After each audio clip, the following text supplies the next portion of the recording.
আসসালামু আলাইকুম। আমার কাছে অনেকেই জানতে চায় যে আপা খোলা কি? খোলা হচ্ছে এক ধরনের তালাক। যেখানে স্ত্রী তার স্বামীর কাছ থেকে বিচ্ছেদ চায় কিন্তু স্বামী কিছুতেই রাজি না। এখন স্বামী যেহেতু রাজি না, স্ত্রী খোলা তালাক নিতে হলে অবশ্যই তার স্বামীকে রাজি করাতে হবে। এই রাজিটা বিভিন্নভাবে হতে পারে। দেখা গেছে যে কোনো শর্ত সাপেক্ষে হতে পারে। আপনি নিজে দেখা গেছে স্বামীকে বলতেছেন যে, "আমার দেনমোহর লাগবে না। তুমি আমাকে তালাক দিয়ে দাও।" বা স্বামী বলতেছে, ঠিক আছে, আমি তোমাকে তালাক দিব, কিন্তু তোমার দেনমোহরের টাকা তো আমি আর দিব না, বা আংশিক দিয়েছি, বাকিটা আর দিতে পারবো না।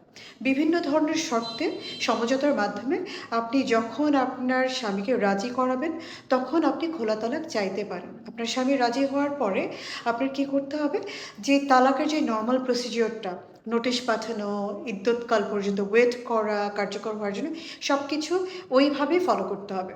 কিন্তু খোলা তালাকের জন্য অবশ্যই আপনার স্বামীর সম্মতির প্রয়োজন। স্বামীর সম্মতি ছাড়া, রাজি করানো ছাড়া আপনি কিন্তু খোলা তালাক চাইতে পারবেন না। আশা করি আপনি বুঝে গেছেন, খোলাটা এক ধরনের তালাক, আর যেখানে আপনার স্বামীর সম্মতি ভীষণভাবে জরুরি। সম্মতি ছাড়া খোলা তালাক হবে না।